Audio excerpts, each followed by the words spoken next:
Comencemos. Israel es uno de los temas principales en el corazón de Dios.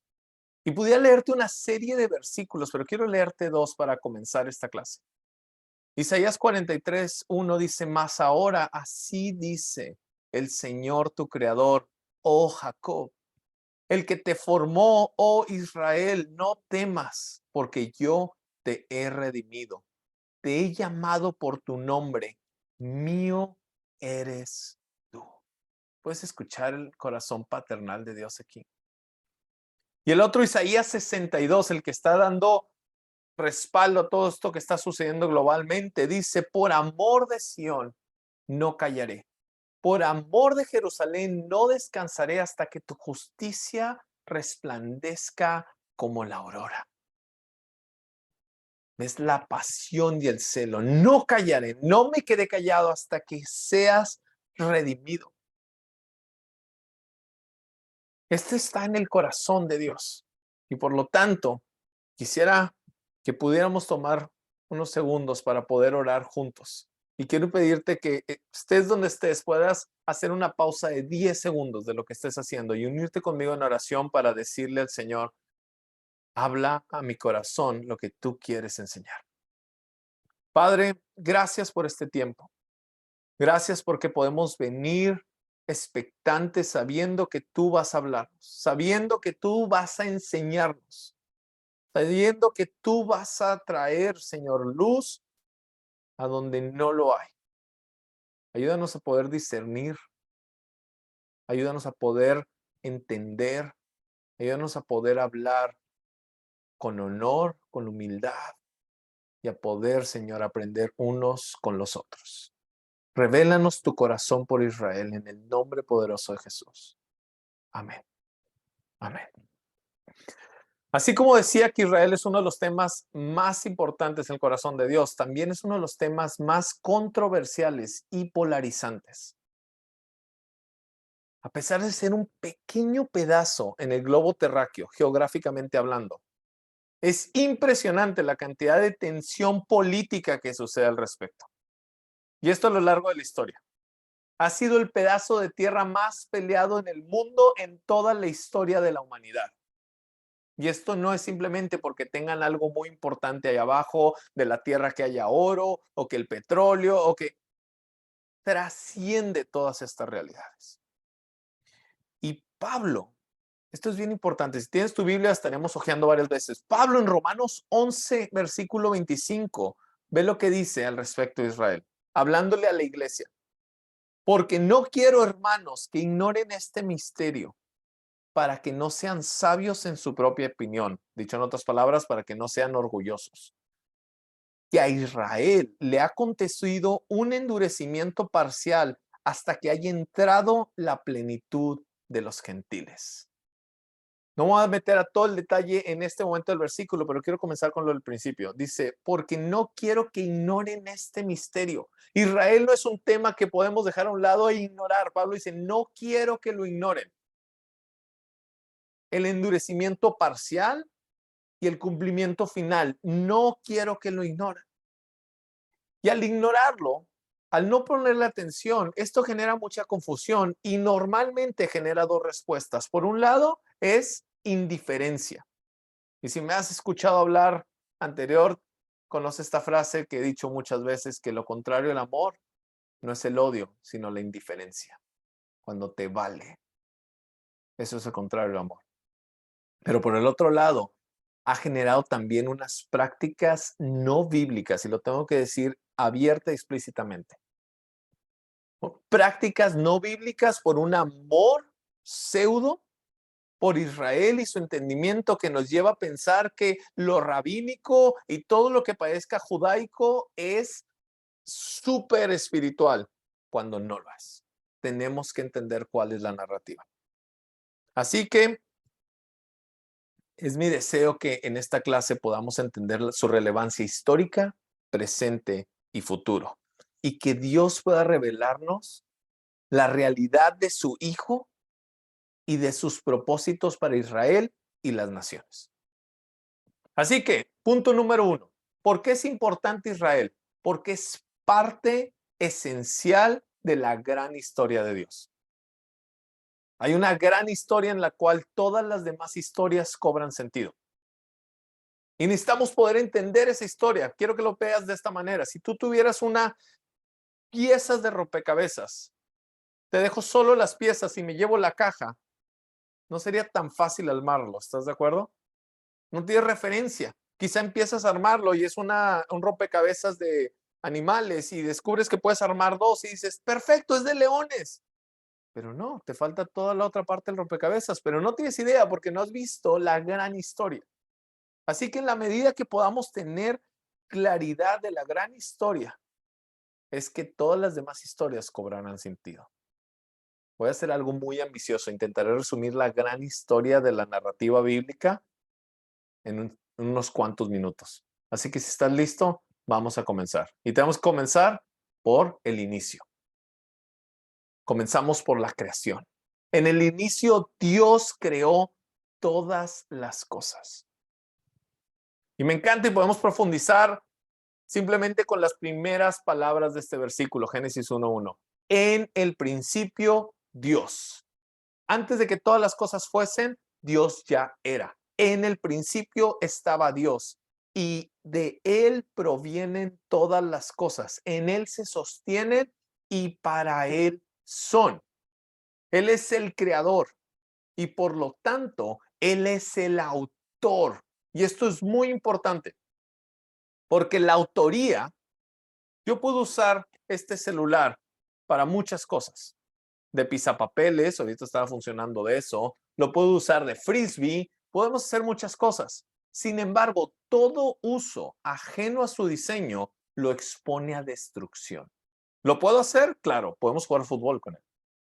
Pero todo uso ajeno a su diseño lo expone a destrucción. Por eso como humanidad podemos hacer muchas cosas con nuestros cuerpos. Podemos hacer muchas cosas con lo que se nos plazca la gana. Pero tenemos que recordar que todo uso de lo que se nos fue dado ajeno a su diseño original nos expone a destrucción. Por eso es que hay tanto dolor y tanta maldad. Y en el principio todas las cosas fueron creadas y fueron creadas. ¿Cuál es la frase que se repite día con día? Y Dios vio que esto era bueno.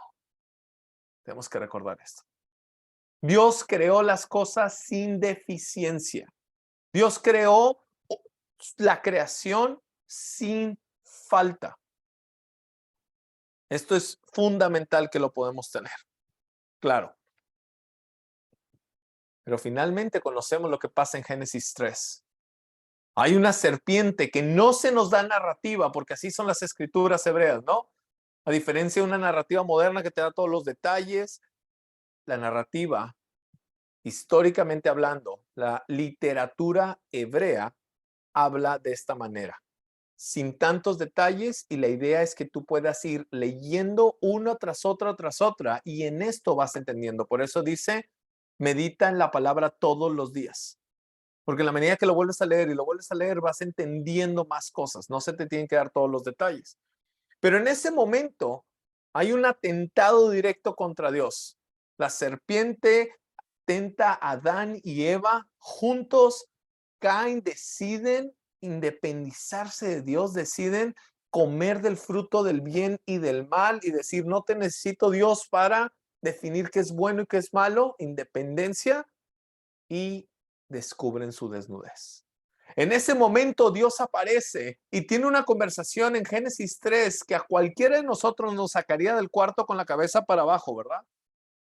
Y comienza con la serpiente. Comienza con, con la serpiente, con la mujer, con el hombre, es decir, todas las consecuencias. Pero en Génesis 3:15, versículo se conoce como el protoevangelio, el primer evangelio. La primera mención de las buenas noticias, Génesis 3:15, dice lo siguiente: pondré enemistad entre tú y la mujer, le está hablando a la serpiente, y entre tu simiente, tu descendencia, y su descendencia o descendiente. Él te herirá en la cabeza y tú lo herirás en el talón. Este es el primer evangelio porque viene a decir, voy a enviar a uno que te va a destruir. dicho en palabras mexicanas. Voy a enviar a uno que vendrá de la mujer, lo cual para la mujer, para Adán y Eva, esto fue asombroso. Porque acuérdense, ¿cuál era la paga del pecado? Es muerte. Dios podía haberlos fulminado en ese momento, instantáneamente, y hubiera sido justificado, por así decirlo. Sin embargo, está diciendo, va a venir uno de ella. ¿Qué está diciendo con eso? No va a morir. Al contrario, de ella, la que ha caído, la que tiene falla, junto con él. Porque no nomás está en uno, son los dos. De ella va a venir aquel que va a redimir todas las cosas. Y esto era el propósito de Dios desde el principio. Por eso Apocalipsis dice el cordero que fue inmolado desde antes de la creación del mundo. Después avanzamos y vemos que va a venir un descendiente que viene de Adán. Y el conflicto comienza inmediatamente. ¿No es así? Caín y Abel, es el cumplimiento. Hay una tensión. Y van avanzando y van avanzando. Y finalmente llegamos a Abraham, que Dios lo llama y le da una promesa. Le dice en Génesis 12, haré de ti una nación grande. Te bendeciré y en ti serán benditas todas las familias de la tierra. Ahora ya sabemos cómo va a ser el plan.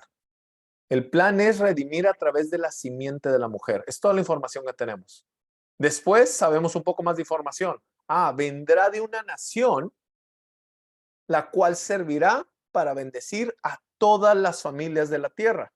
Después avanzamos con Moisés, a los cuales les dice, instruiré tus caminos para que seas luz, una nación de sacerdotes que me representa.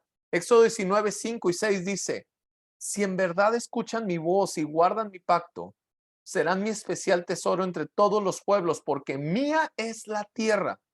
Ustedes serán para mí un reino de sacerdotes y una nación santa. Puedes ver cómo se va construyendo. Dios va a redimir a la humanidad. Al principio solo sabemos que va a ser a través de una simiente. Después sabemos que será a través de una nación. Y ahora sabemos cómo tiene que andar esta nación para poder ser luz a todas las demás naciones, o usando el lenguaje de Abraham, a todas las demás familias de la tierra. Avanzamos después al siguiente pacto, que es el pacto con David, que le dice, tu descendiente reinará para siempre. Tendrás un rey que reinará para siempre. Dice 2 Samuel 7, 12 y 13, levantaré a tu descendiente después de ti, el cual saldrá de tus entrañas y estableceré su reino.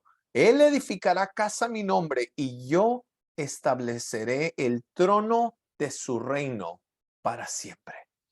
Ahora ya sabemos que no solamente será una nación, sino que esta nación tiene una característica.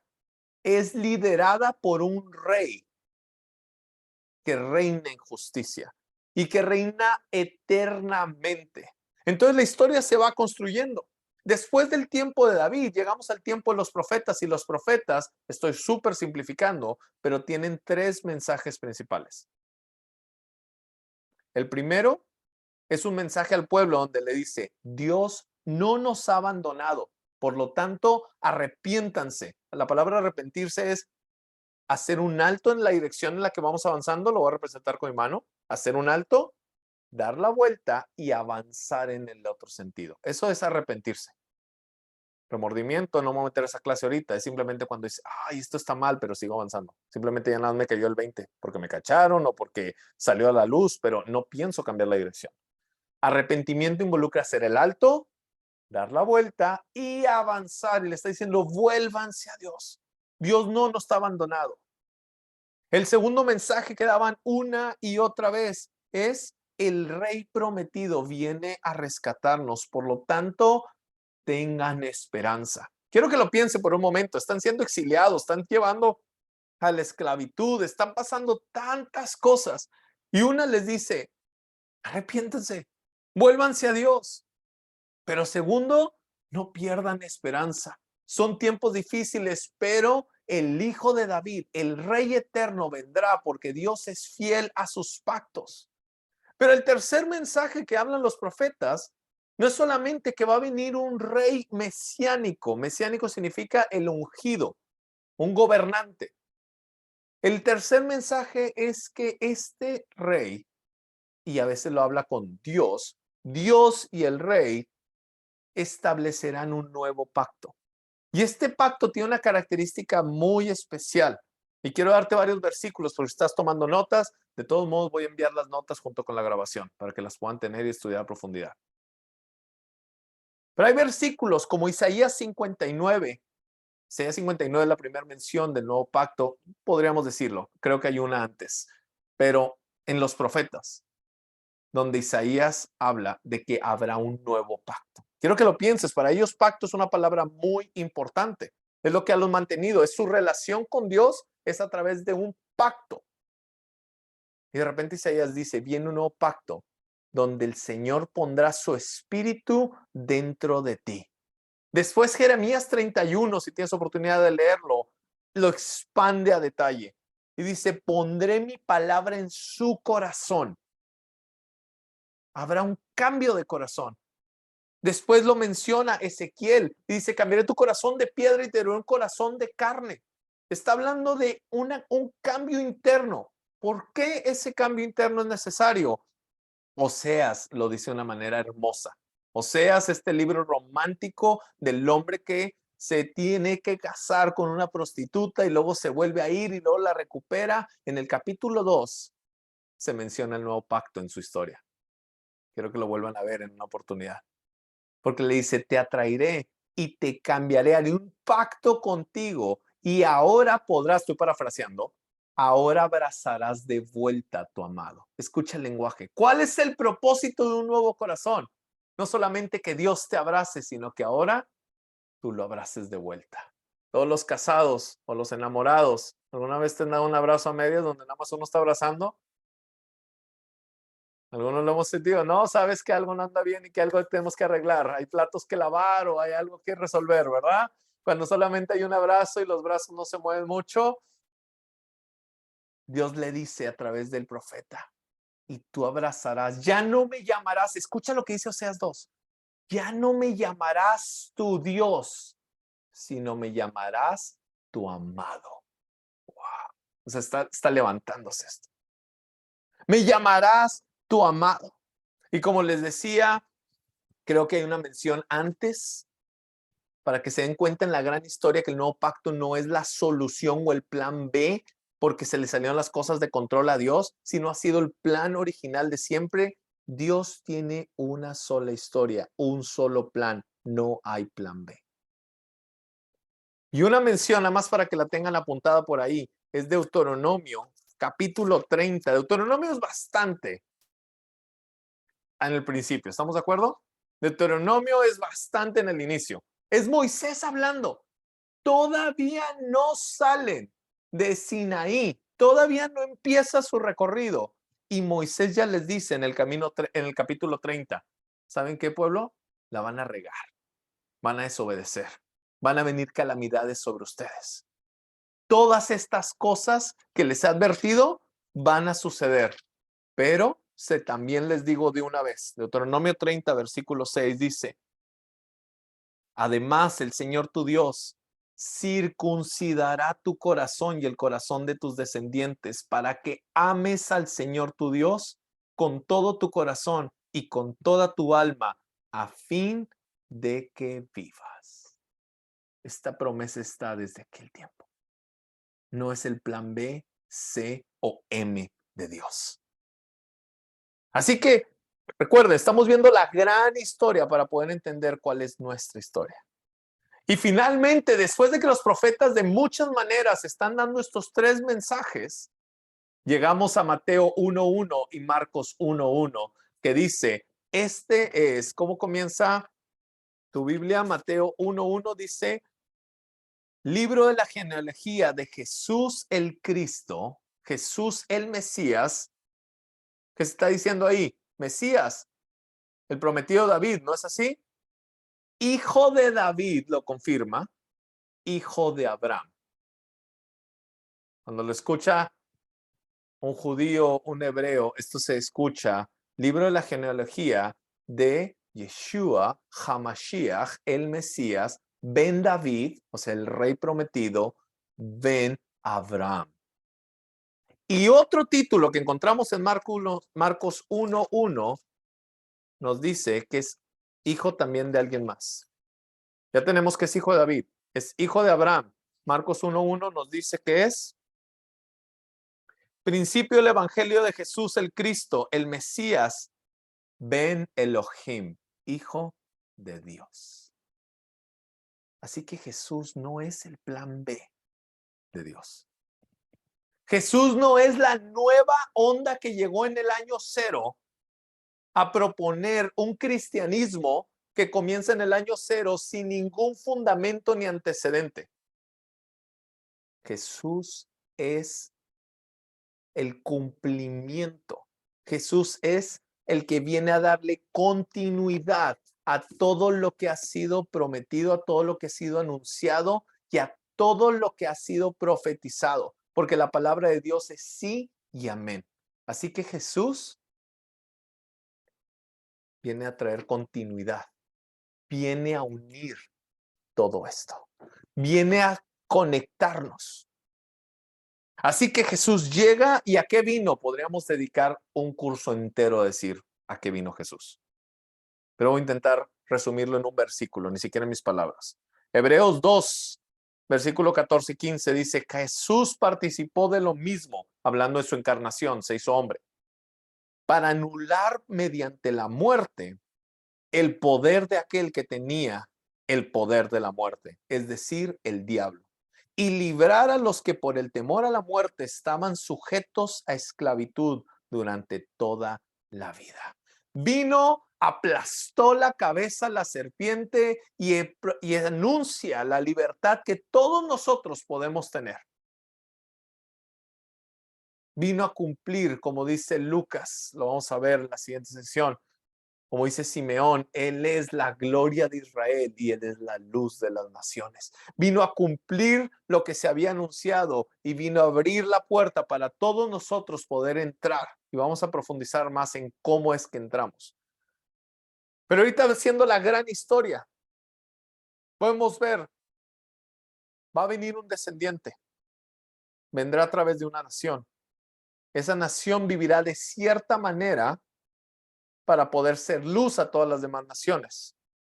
Esa nación será liderada por un rey y este rey que usa lenguaje divino de Dios nos hará un nuevo pacto que nos cambiará el corazón para poder cumplir con lo que Moisés dijo y para poder que podamos responder en amor completo a Dios.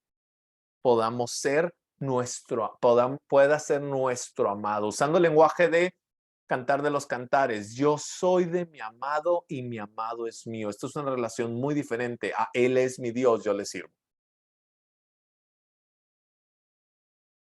Así que se va construyendo, pero la historia no termina ahí y esto es increíble. Porque Jesús no solamente vino a dar pases de retiro para que cuando te mueras te vayas al cielo y no al infierno. Él no es un agente de planes de retiro, sino que en su ascensión también nos dio una gran comisión. Hechos 1, versículo 8 dice, recibirán poder cuando el Espíritu Santo venga sobre ustedes y serán mis testigos en Jerusalén, Judea, Samaria y hasta los confines de la tierra. Y después de haber dicho estas cosas, dice, fue elevado mientras ellos miraban y una nube lo recibió y lo ocultó de los ojos. Muy particular, pongan atención a cómo fue levantado. Una nube lo llevó. Daniel 7 profetizaba en inglés me gusta mucho como dice, the cloud rider, el montador de nubes, digámoslo así, el que monta las nubes. Pero ese mismo versículo 9, 10 y 11 dice, mientras Jesús ascendía, ellos lo miraban fijamente al cielo, como cualquiera de nosotros haríamos si alguien está siendo levantado hasta el cielo, ¿estás de acuerdo? Todos están así. Yo me imagino que bocas abiertas no lo dice, esta es mi traducción de la Biblia y mi imaginación, pero todos así, viendo hacia arriba en asombro. Y de repente dos hombres en vestiduras blancas, dos ángeles, que les dicen, hombres galileos, ¿por qué están mirando el cielo? Este mismo Jesús que ha sido tomado de ustedes al cielo, vendrá de la misma manera, tal como lo vieron irse. ¿Cómo lo vimos irse? Lo acabamos de leer. ¿Cómo fue? Fue tomado de las nubes. ¿Y cómo va a volver? Vendrá montado sobre las nubes. Zacarías 14 da más detalle, no me voy a meter ahorita ahí, pero para que lo puedas tener ahí. Zacarías 14 dice, ¿de dónde fue tomado? Estaban en el monte de los olivos. Zacarías 14 dice, y pondrá sus pies sobre el monte de los olivos, y el monte se partirá en dos. De la misma manera que lo vimos ascender, de la misma manera volverá. Y finalmente, podemos saber que la historia termina con su regreso. Y cuando regresa, ¿qué hace? Establece el reino de Dios en su totalidad. Y este es todo otro tema. ¿El reino de Dios ya fue establecido? Sí.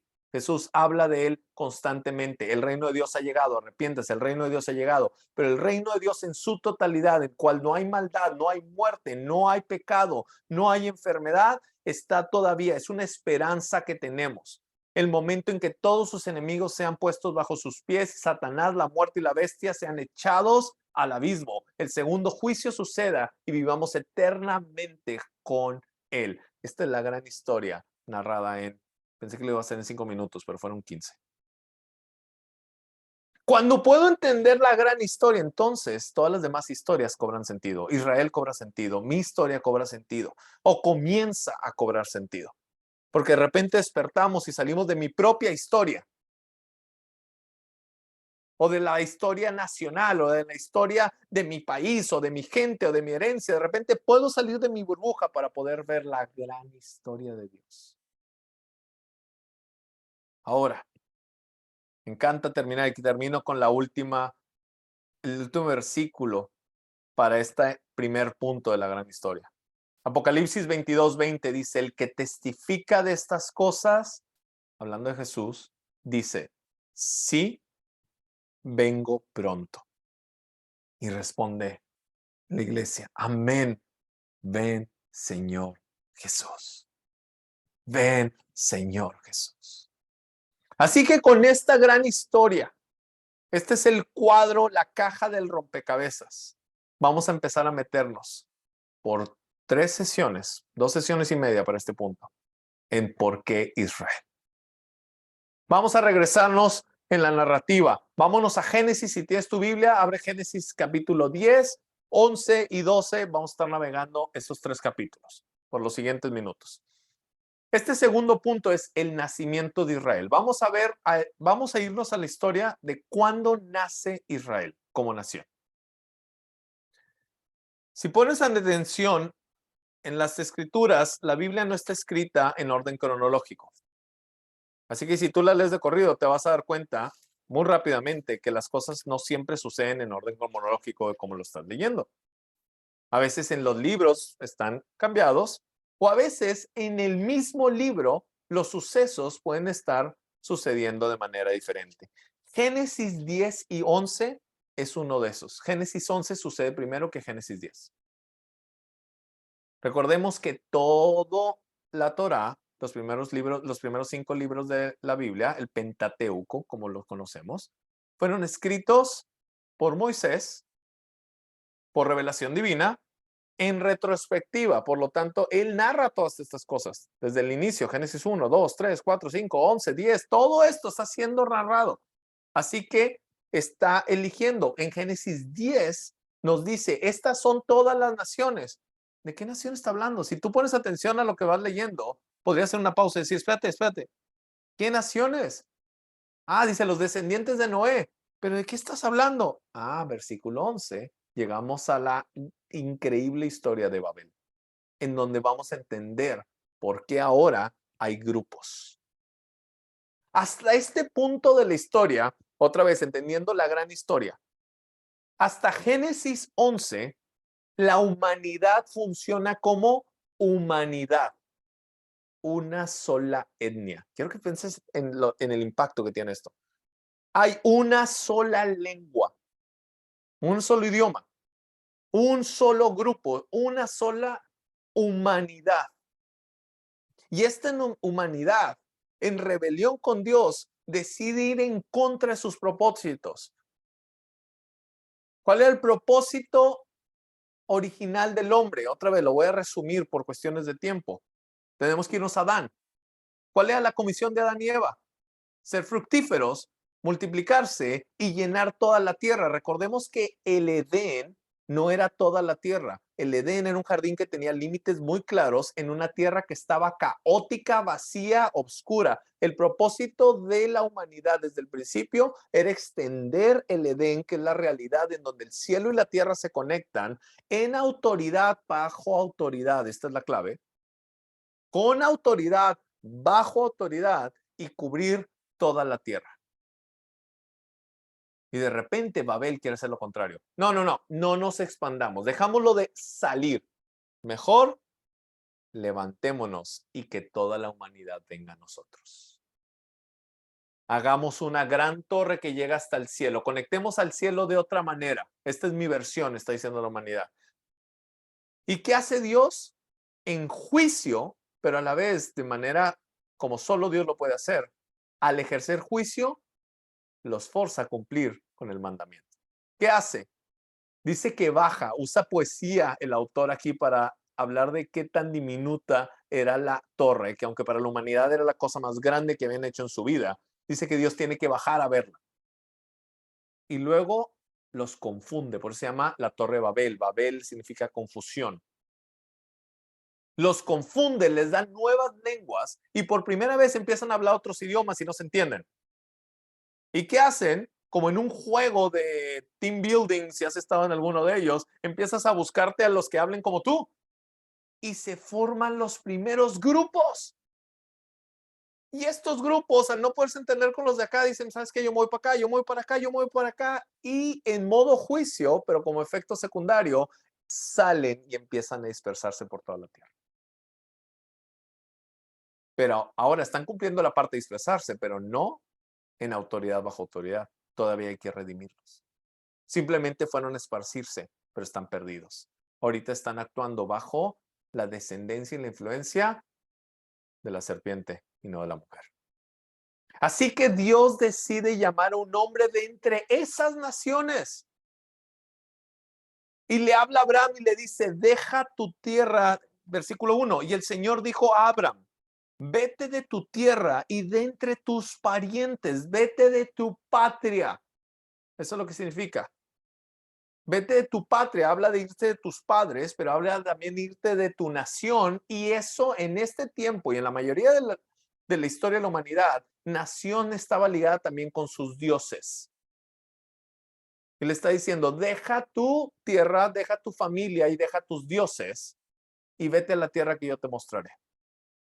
Y sabemos cuál es la respuesta de Abraham y le dice versículo 4, entonces Abraham se fue tal como Adonai, Yahvé, este nombre de Dios que podemos asumir cómo se pronuncia, pero es el tetragrama Yud He Vav He, Jehová, Yahvé, y lo sigue.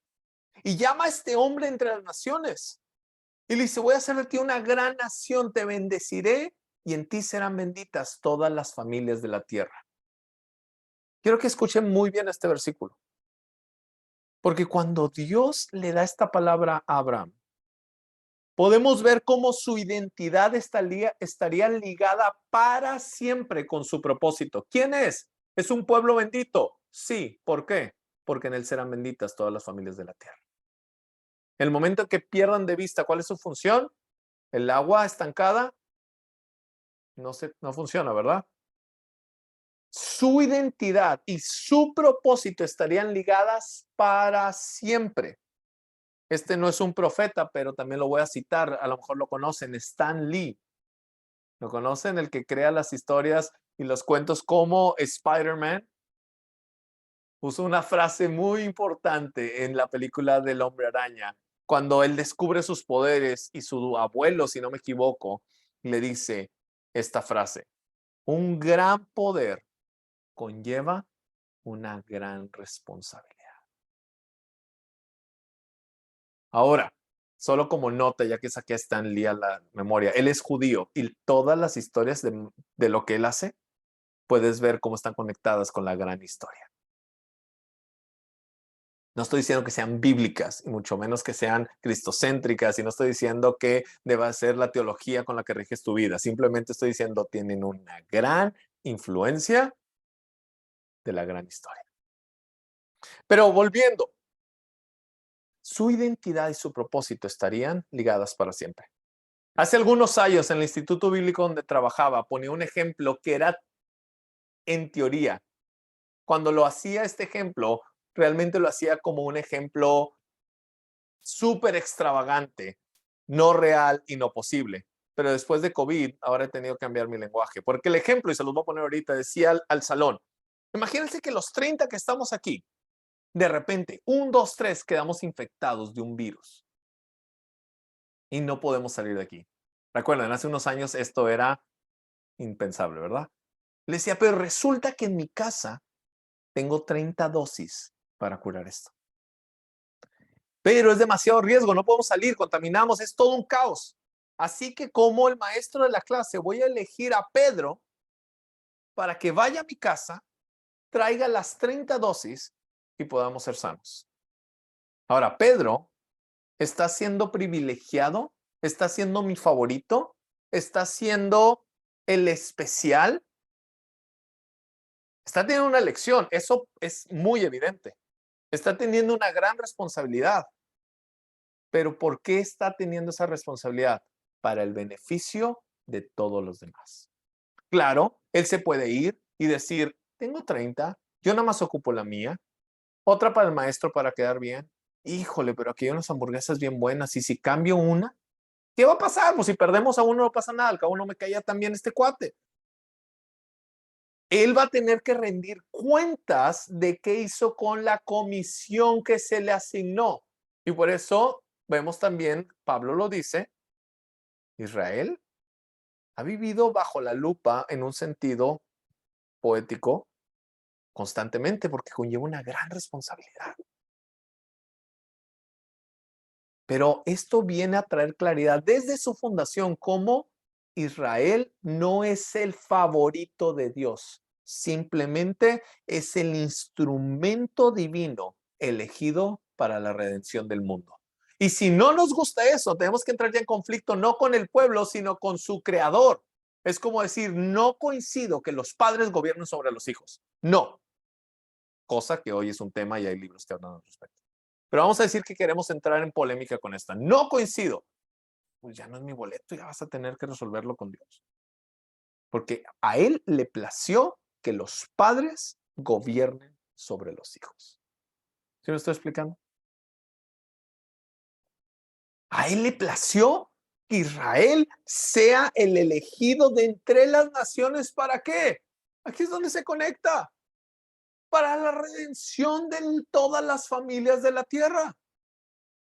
Identidad y propósito eternamente ligadas. Siguiente punto.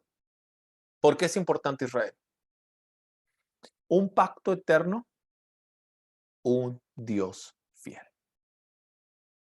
Cuando escucho que alguien me viene a decir, pero es que Israel ya no, y viene con todas las narrativas y posturas, las cuales vamos a ver en la sesión 3, ¿por qué cuando vienen a decir, no, ya no, ya no? Le digo, a ver, lo que está en juego no es solamente una nación. Lo que está en juego no solamente es un grupo de personas.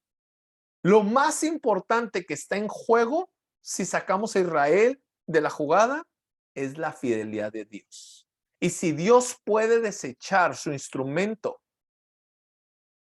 si Él puede rechazar a su esposa, si Él puede rechazarlo, entonces puede rechazarme a mí hoy en día y el día de mañana cambiar. Y lo que hoy decimos que la iglesia cambia su afecto y su herencia a otro sujeto beneficiario.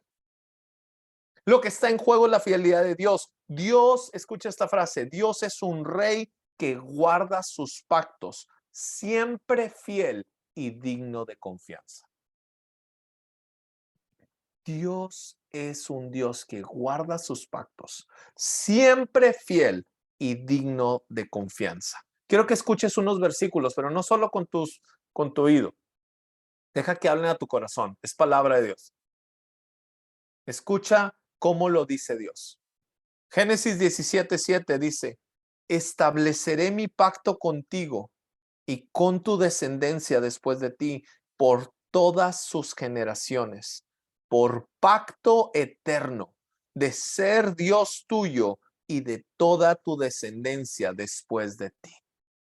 Deuteronomio 4:30 y 31 dicen, los postreros días, cuando estés angustiado y todas estas cosas te sobrevengan, volverás al Señor tu Dios y escucharás su voz.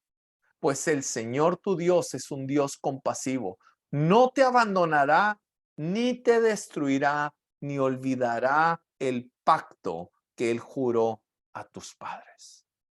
Salmo 105, versículo 8 y 10. Para siempre se ha acordado de su pacto, de la palabra que ordenó a 1000 generaciones. Versículo 10. También lo confirmó a Jacob por estatuto, a Israel como pacto eterno. Jeremías 31, versículo 35 y 36. Así dice el Señor, el que da el sol para la luz del día y las leyes de la luna y de las estrellas para la noche, el que agita el mar para que bramen sus olas, el Señor de los ejércitos es su nombre. Si estas leyes, refiriéndose al sol, la luna y el mar, si estas leyes se apartan de mi presencia, si el sol deja de salir y la luna deja de funcionar, si esto sucede, entonces, declara el Señor, también la descendencia de Israel dejará de ser nación en mi presencia para siempre. Pausa aquí. ¿Qué está diciendo? Eso nunca va a pasar. Hoy salió el sol, hoy está la luna sigue ahí, el sol sigue ahí, las estrellas siguen ahí, el mar sigue bramando. ¿Qué está diciendo este versículo? Así que su descendencia sigue siendo para siempre. Y por último, Lucas 1, versículo 46 y 55. María dijo, mi alma engrandece al Señor y mi espíritu se regocija en Dios mi Salvador. Ha ayudado a Israel su siervo para recuerdo de su misericordia, tal como dijo a nuestros padres, a Abraham y a su descendencia para siempre. Así que vuelvo a repetir con esta frase. Dios es un rey que guarda sus pactos, siempre fiel y digno de confianza. Termino con este último punto. Israel no es solo historia, sino la tierra donde sucede y sucederá los propósitos de Dios. Hoy en día hay muchos viajes a Israel, los cuales me encanta escuchar que sucedan. Sin embargo, muchos de estos viajes, su único enfoque es mostrarte donde las cosas sucedieron. Aquí caminó, aquí pasó, aquí anduvo, aquí oró, todo es pasado, lo cual es asombroso y creo que te puede cambiar la vida. Pero Israel no es solamente historia. Hoy en día, como Pablo lo dice, hay un remanente vivo. Hay personas de Israel que creen en Jesús como el Mesías y que viven y practican su fe. Y cuando Jesús venga, lo dije hace rato, Zacarías 14 lo cita explícitamente. No dice que Él vendrá y pondrá sus montes sobre Dubái. Tampoco dice que vendrá y sus pies se pararán en Manhattan. O para todos los regios que tenemos escuchando, tampoco va a llegar al estadio de los Rayados ni de los Sultanes. O el Volcán, perdónenme los otros. No va a llegar. Lamento desilusionarte. No va a llegar y pondrá sus pies ahí. ¿Qué le dijeron los dos ángeles a los discípulos? De la misma manera que lo han visto ascender, de la misma manera regresará. Zacarías 14 dice, y pondrá sus pies. Él vendrá y hará todo nuevo y cumplirá sus propósitos eternos, los cuales ya comenzó, porque el reino ya ha llegado, pero el reino llegará en su totalidad. Así que, recapitulando todo lo que hemos hablado en estos 50 minutos, Dios tiene una gran historia, la gran historia de redención, de la cual todos formamos parte. En su glorioso y perfecto plan, Dios decidió crear las naciones y llamar de entre ellas a un hombre para crear una nación que sería el instrumento de redención. En mostrar su fidelidad a su pueblo Israel, todos podremos ver y testificar de su fidelidad. Israel no es solo pasado, es presente y es futuro.